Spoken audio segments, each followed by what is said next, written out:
निगाहें पूर्वी यूरोप पर लगी हुई हैं।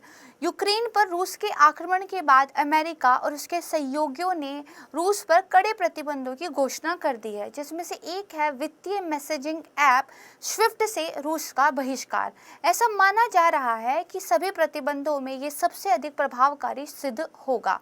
आइए जानते हैं कि स्विफ्ट क्या है और कैसे काम करता है। नमस्कार दोस्तों, मैं प्राची संस्कृति आईएएस यूट्यूब चैनल पर आप लोगों का बेहद स्वागत करती हूँ। आज के इस वीडियो में ना सिर्फ स्विफ्ट के बारे में हम बात करेंगे, बल्कि रूस पर इसका क्या असर रहेगा और रूस ने 2014 से ही इस बैन को काउंटर करने के लिए तैयारी की हुई है, इस पर भी बात करेंगे। विश्व पर, खासकर यूरोप और यूरोप में भी जर्मनी और नीदरलैंड जो कि रूस के ट्रेडिंग पार्टनर हैं, इन पर क्या प्रभाव रहेगा और सिर्फ रूस ही नहीं, विश्व के देशों पर भी क्या प्रतिकूल प्रभाव इस बैन की वजह से लगेंगे और भारत पर इसका क्या कुछ असर देखने को मिलेगा, इस पर हम डिटेल में चर्चा करेंगे। वीडियो स्टार्ट करने से पहले एक इम्पॉर्टेंट सूचना मैं आप लोगों के साथ शेयर करना चाहती हूँ। देखिए, संस्कृति आईएएस की ओर से यूपी पीसीएस प्रीलिम्स 2022 इसके लिए टेस्ट सीरीज लॉन्च की गई है, जो हमारे प्रयागराज और दिल्ली दोनों प्लेटफॉर्म पर उपलब्ध है। अगर आप ऑनलाइन टेस्ट सीरीज ज्वाइन करते हैं तो ये कम्प्लीटली फ्री है। अगर आप ऑफलाइन ज्वाइन करते हैं तो एक मिनिमम फीस संस्थान की तरफ से रखी गई है। यदि आप इस टेस्ट सीरीज के बारे में और अन्य कोर्सेज के बारे में जानकारी चाहते हैं तो संस्कृति आईएएस की वेबसाइट को विजिट कर सकते हैं, वहाँ पर रजिस्ट्रेशन कर सकते हैं। इसके अलावा आप दिए गए नंबर पर संपर्क भी कर सकते हैं। आइए पहले जानते हैं स्विफ्ट और रूस इस मुद्दे को लेकर समाचार पत्रों में क्या कुछ कहा जा रहा है। जैसे यहाँ पर कहा गया है कि जो 7 रशियन बैंक हैं उन पर जो है बैन लगा दिया गया है यूरोपियन यूनियन के द्वारा। अभी कुछ जो इम्पोर्टेंट फर्म्स थी उनको छोड़ दिया गया, यानी कि बैन कंप्लीटली नहीं लगा है, कुछ पर ही लगा है। इसके बाद देखिए बताया गया है कि कितना बुरी तरीके से ये रशिया को हिट करेगा। फिर बताया गया है कि 2014 से ही रूस ने खुद को कैसे प्रिपेयर किया हुआ था स्विफ्ट बैन से बचने के लिए। ठीक है, पहले कंटेक्स्ट आपने समझ लिया है कि देखिए जो society for world wide interbank financial telecommunication messaging system है, इससे बाहर करने के लिए अमेरिका और यूरोपियन यूनियन ने एक घोषणा कर दी है। इसका उद्देश्य अंतर्राष्ट्रीय वित्तीय प्रणाली से रूस को बाहर निकाल फेंकना है। ठीक है, तो देखिए स्विफ्ट क्या है, जब आप इसको समझेंगे ना तो आपको बहुत सारी चीजें ये क्लियर हो जाएंगी, कैसे जो है एक मैसेजिंग ऐप इसका इतना बड़ा प्रभाव जो है पड़ सकता है। समझते हैं। देखिए पहली बात तो यह है कि अभी ये कार्रवाई आंशिक रूप से लागू हुई है, केवल कुछ बैंकों को कवर किया गया है और जो वैश्विक नेता हैं उन्होंने एक कंप्लीट बैन को आगे के लिए बचाकर जो है रखा हुआ है। ठीक है, इसके बाद देखिए स्विफ्ट क्या है, तो मैंने आपको बताया कि मौद्रिक लेन देन के बारे में जानकारी का आदान प्रदान करने का ये एक प्लेटफॉर्म है। थोड़ा सा समझते हैं। देखिए स्विफ्ट से कोई पैसों का एक्चुअल ट्रांसफर नहीं होता है, बल्कि ये सिर्फ आपके पैसों के लेन देन के बारे में सूचना को एक जगह से दूसरी जगह ले जाती है। समझते हैं। देखिए अगर आपको बैंक ए से बैंक बी के अंदर पैसों का ट्रांसफर करना और ये एक ही देश के अंदर करना है तो बड़ा आसान है। आप पैसे लेके बैंक जाते हैं, अकाउंट की डिटेल्स देते हैं, पैसा ट्रांसफर हो जाता है, क्योंकि लैंग्वेज का कोई इश्यू नहीं है, सिस्टम जो है इंटरकनेक्टेड है बैंकों के। लेकिन अगर यही प्रोसेस एक देश से दूसरे देश में करनी हो तो क्या कुछ होता है। देखिए पहले क्या होता था कि जब दो बैंकों के बीच जो कि अलग अलग देशों में स्थित थे उनके बीच ट्रांजैक्शन होता था, तो बेसिकली एक दूसरी प्रणाली जो स्विफ्ट नहीं थी, क्योंकि 1973 में आया है, वो यूज़ की जाती थी। उसमें होता क्या था, बैंक जो है पूरा मैसेज टाइप करके यानी कि डिटेल में चीज़ों को लिख के भेजते थे। कई बार उस मैसेज को समझने में जो है कुछ भूल चूक हो जाती थी और ह्यूमन एरर की वजह से जो है प्रॉब्लम्स क्रिएट होने लगती थी। तो फिर वैश्विक नेताओं ने ये सोचा कि कोई एक देश कोई एक सिस्टम लाकर अपनी मोनोपोली बना ले, इससे पहले हम सब लोग मिलकर एक सिस्टम ले आते हैं जो यूनिवर्सल काम करेगा और एक बैंक से दूसरे बैंक के अंदर सूचनाओं के आदान प्रदान में मदद करेगा। ये सिक्योर होगी, सेफ होगी, ताकि कोई भी उससे आई गई सूचना पर बिना क्वेश्चन किए यकीन कर ले। अगर मान लीजिए भी व्हाट्सएप पे आपके द्वारा किसी अननोन नंबर से कोई मैसेजेस आते हैं तो उस पर आसानी से विश्वास करना बहुत स्वाभाविक नहीं होता। लेकिन अगर किसी कॉन्टैक्ट को आपने सेव किया हुआ है, आप जानते हैं कि आपका बातचीत करने का तरीका क्या है, तो मैसेज आता है तो आप बहुत आसानी से से जो है इस पर विश्वास कर लेते हैं। एक लेमन सा ये एग्जाम्पल है, बट चीज़ों को इससे समझ में आपको जो है आ जाएगा। देखिए यहाँ पर आप है, ठीक है, वॉशिंगटन में है, आप वॉशिंगटन के बैंक में जाते हैं और कहते हैं भाई ये मेरा पैसा है, ये जो है मेरी कज़न जर्मनी में रहती है, वहाँ पर भेज दीजिए।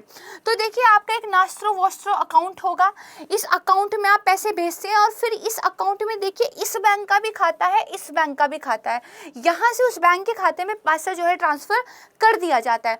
लेकिन अब ये बैंक इस बैंक को कैसे बताए कि पैसा एक्चुअल में जो कज़न को ट्रांसफ़र करना है उसका अकाउंट नंबर क्या है, कौन सी ब्रांच है, किस सिटी में है, क्या लोकेशन है। तो देखिए इसके यहाँ पे फिर आ जाता है आपका स्विफ्ट के जरिए ये बैंक उसको एक कोड भेजता है और उस कोड के अंदर किस सिटी में, किस कंट्री में, किस बैंक के किस अकाउंट में ये पैसा भेज रहा है उसकी सारी डिटेल रहती है। और क्योंकि ये सेफ एंड सिक्योर है, मान्यता प्राप्त है, तो इस पर कोई क्वेश्चन नहीं किया जाता और फिर दिए गए बैंक अकाउंट पर पैसा जो है ट्रांसफ़र कर दिया जाता है। देखिए यहाँ जो स्विफ्ट कोड है इसके बारे में समझने की एक ज़रूरी चीज़ है।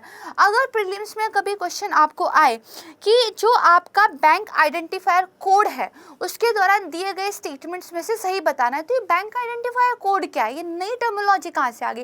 तो देखिए स्विफ्ट कोड को ही बैंक आइडेंटिफायर कोड कहा जाता है, इसको स्विफ्ट आईडी कहा जाता है, इसको स्विफ्ट कोड कहा जाता है, इसको स्विफ्ट मैसेज कहा जाता है, ये सब इसके दूसरे नाम है, तो ध्यान रखिएगा। अब देखिए जो कोड होता है ये या तो 8 डिजिट का होता है या 11 डिजिट का होता है। क्वेश्चन जो है किस तरीके से आएगा, क्या स्टेटमेंट हो सकती है, समझते हैं। देखिए इसके जो शुरू के आप कह सकते हैं 4 कैरेक्टर होते हैं वो इंस्टीट्यूट का कोड होता है, यानी कि किस इंस्टीट्यूट में जो है पैसा भेजना है, किस इंस्टीट्यूट के बारे में यहाँ पे बात हो रही है। जो अगले 2 कैरेक्टर होते हैं वो कंट्री का कोड होते हैं, जैसे इस वाले केस में जर्मनी का होगा। फिर जो अगले 2 कैरेक्टर होते हैं वो लोकेशन के सिटी के कोड होते हैं, जर्मनी के भी किस शहर की आप बात कर रहे हैं। और फिर जो अगले 3 कैरेक्टर होते हैं वो ऑप्शनल होते हैं, जिनको जो है ऑर्गेनाइजेशंस यूज़ करती हैं ताकि इंडिविजुअल ब्रांचेस को जो है आप जो है असाइन कर सकें। तो इतना आप समझ गए। अब इस 8 या 11 डिजिट के कोड के माध्यम से ये सारा का सारा इस मैसेज इस बैंक से इस बैंक को मैसेज के थ्रू भेज दिया, इन्होंने मैसेज पढ़ लिया और इन्होंने जो है ये पैसा यहाँ पे अकाउंट में आया था, उस अकाउंट से जो पर्टिकुलर बंदा था उसको भेज दिया। समझ गए इतनी सी बात। अगर मान लीजिए ये मैसेजिंग ऐप ना होती तो फिर इस बैंक से जो मैसेज जाते तो वो हर का अपना तरीका हो जाता, जर्मनी में कुछ होता है, अमेरिका में कुछ होता है, इंडिया में कुछ होता, साथ में जो इंपोर्ट एक्सपोर्ट आप करते हैं, माल बेचते हैं बदले में पैसा लेते हैं या माल खरीदते हैं बदले में पैसा देते हैं, तो ये सारा जो ट्रांजेक्शन हो रहा है इसके पता नहीं कितने तरीके होते हैं, कौन सा सही होता कौन सा गलत होता कुछ पता नहीं चलता। इसीलिए एक यूनिवर्सल मैसेजिंग प्लेटफॉर्म बना लिया जिसका नाम है स्विफ्ट। अब सारे के सारी सूचनाएं इसी के द्वारा आती जाती हैं, ये सिक्योर है, सेफ है और दुनिया के सभी देश जो हैं इस पर रिलाई रहते हैं, चाहे वो पैसा इंडिविजुअली भेजना हो, चाहे वो इंपोर्ट एक्सपोर्ट हो, ट्रेड हो, सरकारों के बीच लेन देन हो, कुछ भी हो। ठीक है, चीज़ें आपको क्लियर यहाँ से हो गई। इसके बाद देखिए 1973 में इसकी स्थापना हुई थी, बेल्जियम में स्थित है और अधिकांश वैश्विक व्यापार स्विफ्ट के माध्यम से वित्तीय संदेश भेजने के साथ होता है। ठीक है, समझ गए। रूस पर इसका क्या प्रभाव पड़ेगा, तो देखिए रूस से पहले एक ही देश जो है स्विफ्ट से अलग किया गया था, वो था ईरान, अपने न्यूक्लियर प्रोग्राम को लेके हुआ था और ईरान पर इस बैन की वजह से उसके वैश्विक व्यापार में 1/3 का नुकसान हुआ था। काफ़ी बड़ा ये डाटा है। ठीक है, तो इस एग्जाम्पल से आप समझ सकते हैं कि रूस पर भी इसका अच्छा खासा प्रभाव देखने को मिलेगा, क्योंकि इससे क्या होगा, पहली बात तो रूस जो है हाइड्रोकार्बन्स के लिए यानी कि अपने ऑयल और गैस के लिए बहुत ज़्यादा निर्भर है अपने ट्रेड पर, यानी कि वो ऑयल और गैस को जो है दूसरी कंट्रीज़ को एक्सपोर्ट करता है, बदले में उसको जो है पैसा मिलता है जो डॉलर या यूरो के फॉर्म में होता है और उसका फॉरेक्स रिजर्व चलता है जिससे वो अपनी ज़रूरत की चीज़ें फिर खरीदता है। लेकिन अगर ये भुगतान की प्रणाली बैन हो जाए तो दूसरे लोग जो हैं वो व्यापार करने से कतराएंगे, क्योंकि कोई ऐसा सेफ माध्यम अब नहीं है जिससे आपके साथ बातचीत की जा सके, है ना। तो आपके जो है ट्रेड पर इसका बहुत वर्स्ट इम्पैक्ट पड़ेगा। दूसरा क्या है, जो आपका केंद्रीय बैंक है उसके पास पास चाहे कितनी संपत्ति हो, लेकिन अगर उस संपत्ति का यूज करके आप बाहर से कोई चीजें खरीद नहीं सकते हैं, आप जो है संपत्ति को कहीं बेच नहीं सकते हैं, किसी की फंडिंग नहीं कर सकते हैं, तो संपत्ति का कोई प्रयोग नहीं है। तो आपका जो सेंट्रल बैंक है उसकी जो संपत्ति है वो फ्रीज हो जाएगी। दूसरा क्या है, रूस ने एक अच्छा खासा फॉरेक्स रिजर्व जो है बना के रखा है 2014 के बाद से। ये 2014 में ऐसा क्या हुआ था कि रूस सबसे इतना सावधान हो गया, ये भी समझते हैं। 2014 में देखिए क्रीमिया पर रूस ने कब्जा कर लिया था, तो उस टाइम पर इंटरनेशनल कम्युनिटी ने रूस के ऊपर जो है बैन लगा दिए थे, जिसमें से कुछ आज तक प्रभावकारी है। तो उन बैन से बचने के लिए और आगे भविष्य में कभी ऐसा कुछ हो तो रूस के पास अपना एक माध्यम हो, रूस ने जो है अपने ऊपर काम करना शुरू कर दिया और उसने एक अच्छा खासा फॉरेक्स रिजर्व डेवलप कर लिया कि कहीं और से अगर हम डॉलर यूरो नहीं मिलेगा, लोग हमारे साथ ट्रेड नहीं करेंगे, हमारे पास इनफ डॉलर और यूरो हो जिसको हम अपने लिए आवश्यक चीज़ों को खरीदने में यूज कर सकें। ठीक है, समझ गया। लेकिन अगर ये फॉरेक्स रिजर्व आपके पास बहुत बड़ा भी हो, लेकिन दूसरे बैंक आपसे जो है पेमेंट एक्सेप्ट ही ना करते हो क्योंकि एक मैसेजिंग प्लेटफॉर्म पे आपको जो है बॉयकॉट कर दिया गया है, तो वो भी किसी काम का नहीं। तो कहीं ना कहीं ये कंट्री इससे हिट तो होगी, इकोनॉमी पे फर्क तो पड़ेगा। ठीक है, ये आप समझ गए। इसके बाद देखिए यहाँ पर बताया गया है कि रूस अपनी गैस को देखिए कहाँ कहाँ सप्लाई करता है। तो जो गैस फ्रॉम है उसका बेसिकली डाटा दिया गया है। तो सबसे ज़्यादा यूज़ तो डोमेस्टिक सप्लाई होता है, इसमें तो कोई दिक्कत ही नहीं आएगी। चाइना, टर्की, सबसे ज़्यादा वेस्टर्न यूरोप, उसके बाद जो ईस्टर्न यूरोप है, यहाँ पर जो है रूस गैस भेजता है। देखिए जर्मनी खासकर इन बैन को लेके बहुत ज़्यादा खुश नहीं था क्योंकि जर्मनी बहुत ज़्यादा डिपेंड है गैस के लिए रूस पर, और अगर इस तरह का जो है ट्रेड में एक प्रॉब्लम क्रिएट होगी तो जर्मनी गैस का इंपोर्ट नहीं कर पाएगा। और उसका ये भी कहना था भाई मैंने अपनी टीम की तरफ से एक पार्ट अदा कर दिया है, नॉर्ड स्ट्रीम पाइपलाइन से हमने बैकआउट कर लिया है, अब हम और ज़्यादा जो है अपनी इकोनॉमी के लिए ट्रबल नहीं ले सकते हैं।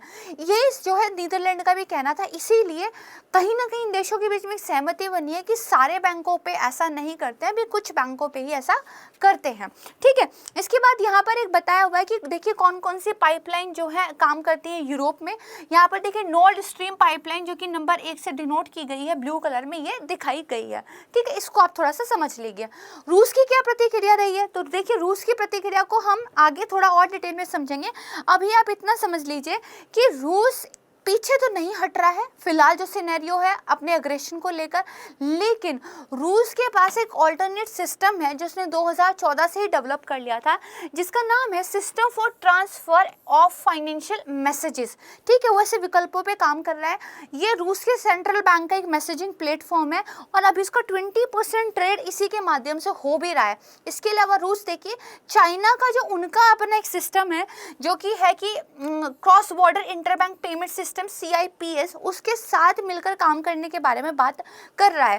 देखिए इससे होगा क्या, एक तो चाइना के बारे में आप समझिए, चाइना हमेशा से वेल प्रिपेयर रहता है, उसने हमेशा डॉलर की हेजेमनी को काउंटर करने के लिए अपने विकल्प बनाए हुए हैं, वो तैयार रहते हैं। तो जियोपॉलिटिक्स में कोई भी बदलाव हो चाइना की विन विन सिचुएशन रहती है। यहाँ पे चाइना के लिए कैसे फायदा है, देखिए चाइना डॉलर के प्रभुत्व को कम करना चाहता है।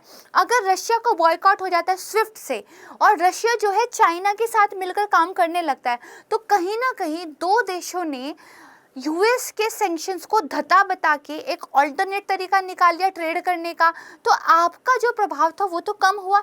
इसके अलावा जो ब्रिक्स कंट्रीज हैं वो भी एक वेस्टर्न कंट्रीज के प्रभाव से अलग ऑल्टरनेट मैसेजिंग प्लेटफॉर्म बनाने की बात कर रहे हैं, उस दिशा में भी अब काम होगा। तो बेसिकली क्या है, जितना नुकसान बताया जा रहा है रशिया के लिए शायद उतना ना भी हो, आगे भी समझेंगे। तो यहाँ पर देखिए यही जो है बताया हुआ है। तो दो मैसेजिंग प्लेटफॉर्म का नाम आपने और ध्यान रखना है, SPFS रशिया का और CIPS चीन का। ठीक है, अब देखिए भारत के ऊपर इसका क्या प्रभाव पड़ेगा, तो प्रभाव समझने से पहले देख लेते हैं भारत और रूस के बीच में कितना व्यापार हो रहा है। तो देखिए 2020-21 का डाटा है, तो 8.1 अरब का डॉलर जो है डॉलर जो है व्यापार हो रहा है। और यहाँ पर बताया है कि स्विफ्ट की वजह से जो इंडियन लेंडर्स हैं उन्होंने रशिया को जो पेमेंट करनी थी उसको थोड़ा होल्ड पे डाल दिया है। ठीक है, इसके अलावा देखिए विद्युत, मशीनरी, फार्मास्यूटिकल्स, कार्बनिक रसायन, लोहा, भारत रूस को जो है क्या करता है, निर्यात करता है। वहीं जो है रक्षा उपकरण, खनिज संसाधन, कीमती पत्थर, परमाणु ऊर्जा ये जो है आयात करता है। और जो रूस दूतावास है उसकी वेबसाइट पर यह कहा गया है कि बहुत सारे रूसी बैंकों ने भारत में जो अपनी ब्रांचेस खोल ली हैं, भारत के भी बहुत सारे कमर्शियल बैंकों ने रूस में अपनी ब्रांचेस खोल लिए और आपस में खाते बना लिए हैं, तो वो आपस में अलग सेंक्शन से हटकर भी ट्रेड कर सकते हैं। समझते हैं चीज़ों को, ठीक है। तो यहाँ आपने देखिए प्रतिबंधों का क्या असर पड़ेगा। एक तो हम अपना जो रक्षा हथियारों का इंपोर्ट है उसके करीब 60-70% के लिए रूस पर डिपेंड है, चाहे पार्ट्स की बात हो या पूरे के पूरे हथियारों वेपन्स की बात हो, जैसे S-400 मिसाइल इसलिए बहुत ज़्यादा न्यूज़ में है। तो हमारे हथियारों के आयात में रुकावट आएगी, देरी आएगी। इसके अलावा हमने कुछ और कंट्रीज़ को एक्सपोर्ट करने के लिए जो है साइन किए हुए थे समझौते, जैसे हमने कहा था फिलीपींस को हम ब्रह्मोस मिसाइल जो है एक्सपोर्ट करेंगे, लेकिन ब्रह्मोस मिसाइल हमने रूस के साथ मिलकर बनाई थी। कहीं ना कहीं हम रूस के साथ मिलकर फिलीपींस को एक्सपोर्ट करने वाले थे, तो 3 कंट्रीज़ के बीच में ट्रेड होने वाला था, लेकिन अब इस बैन की वजह से इन समझौतों पे फर्क पड़ सकता है। दूसरा देखिए क्या है, बहुत सारे सिस्टम्स ऐसे हैं जो मेक इन इंडिया के तहत भारत में बनाए जा रहे हैं, लेकिन वो हमने रशिया से उनकी टेक्नोलॉजी वगैरह ली है, तो हम एक रॉयल्टी जो है रूस को पे करते हैं, उस रॉयल्टी को देने में भी प्रॉब्लम आएगी। अगर हम बात करें ऑयल कंपनीज की, तो देखिए ऑयल कंपनीज को भी फर्क पड़ेगा, क्योंकि कहीं ना कहीं ऑयल कंपनी जो डिविडेंड पे करती थी, ठीक है, मान लीजिए हमने इन्वेस्टमेंट किया हुआ है रूस की ऑयल कंपनीज में, वहाँ से हमें डिविडेंड मिलता है, उसे हम भारत लेके आते हैं, लेकिन अगर रूस में रूबल गिर जाता है, जो रूस की मुद्रा है उसका डिवैल्यूएशन हो जाता है, तो डिविडेंड हमें कम मिलना शुरू हो जाएगा, तो ये हमें फ़र्क पड़ेगा। और मार्केट में ऑयल के प्राइजेस बढ़ जाएंगे, हमेशा जियोपॉलिटिक्स में हलचल होती है तो प्राइस बढ़ जाते हैं, हमारे यहाँ महंगाई बढ़ जाएगी। इसके अलावा कुछ परियोजनाएं थी वॉस्टॉक टाइप की, जहाँ पे हमने अपनी इन्वेस्टमेंट की हुई थी, उन सब पर भी जो है प्रभाव देखने को मिलेगा, ठीक है। तो ये आप यहाँ पर समझ गए। इसके बाद देखिए बताया हुआ है कि ज़रूरी नहीं है इससे भारत और रूस का पूरा ट्रेड खत्म ही हो जाएगा, हमने कुछ ऑल्टरनेट तरीके भी निकाले हुए हैं, जैसे सरकारी लेन देन जो है रुपया और रूबल में हो जाता है और अभी भी हम इसका यूज़ कर सकते हैं, यानी कि हम उनको रूबल में पेमेंट कर देते हैं, वो हमें रुपये में पेमेंट कर देते हैं, हमें डॉलर या यूरो को बीच में लाने की ज़रूरत ही नहीं है। भारत ने ऐसा ही किया था उस टाइम जब ईरान पर प्रतिबंध लग गए थे, लेकिन हमने तो फिर भी ईरान से ट्रेड किया था ना, कोई अल्टरनेट तरीके निकाले थे, तो इसी तरह हम रूस के साथ भी कर सकते हैं। देखिए 2018 में एक पायलट प्रोजेक्ट चलाया गया था, जिसमें जो हीरे के आयात करने वाले लोग थे उन्होंने रूस से हीरे को आयात किया और बदले में उसको रूबल में पेमेंट कर दी, ठीक है। इसके अलावा यूको बैंक जैसे बैंकों को सरकार नामित कर देती है, जहाँ पे जो है रशिया का और भारत का एक खाता बना दिया जाता है, वहाँ पर हम पैसों को ट्रांसफर कर लेते हैं, कितना एक्सचेंज रेट होगा इस पर एक सहमति बनाकर के रूबल से रुपया और रुपये से रूबल में कैसे कन्वर्ट करना है, और हम ऐसे बैंकों को चुनते हैं जो वर्ल्ड की ज़्यादा नज़र में ना आए, सेंक्शन से हम बच लें, तो इस तरह की कुछ व्यवस्थाएं करके ट्रेड जो है चल सकता है। ऐसा नहीं है कि एकदम मतलब पूरी की पूरी चीज़ें खत्म ही हो गई। यहाँ पे देखिए जो इंडिया के मेजर इंपोर्ट और एक्सपोर्ट है रशिया के साथ, उनके बारे में बताया हुआ है, ठीक है। तो मैंने आपको बता दिया कि रक्षा आपूर्ति पर तत्काल प्रभाव पड़ेगा, ठीक है। इसके अलावा देखिए यहाँ पर यूएस के साथ क्या कुछ हमारा आर्म्स मार्केट में चल रहा है, रशिया के साथ क्या चल रहा है, फ्यूचर प्रोजेक्ट्स क्या हैं दोनों कंट्रीज़ को, इनके बारे में बताया हुआ है। S-400 मिसाइल क्योंकि न्यूज़ में है तो इसके बारे में भी आपको पता होना चाहिए, प्रीलिम्स के लिए भी इंपॉर्टेंट हो जाता है, तो इसको यहाँ पर आप देख सकते हैं। भारतीय ऑयल फर्म्स पर क्या प्रभाव पड़ेगा ये हम डिस्कस कर चुके हैं। यहाँ पर देखिए रशिया ऑयल एक्सपोर्ट किस किस को करता है इसके बारे में बताया हुआ है, जैसे यूरोपियन यूनियन को सबसे ज़्यादा करता है, इसके बाद चाइना, साउथ कोरिया आ जाते हैं, ठीक है। फिर इसके बाद देखिए बताया हुआ है कि जो अन्य देश हैं उन पर क्या प्रभाव पड़ेगा। तो मैंने आपको बताया था हाइड्रोकार्बन्स का, खासकर गैस का जो है बहुत ज़्यादा इंपोर्ट जो है यूरोपियन यूनियन को रूस करता है। यूरोपियन यूनियन में इलेक्ट्रिसिटी का बिल बहुत ज़्यादा है, तो इसलिए अपने आप को, अपने घरों को गर्म रखने के लिए वो रूसी गैस पर बहुत ज़्यादा डिपेंड है।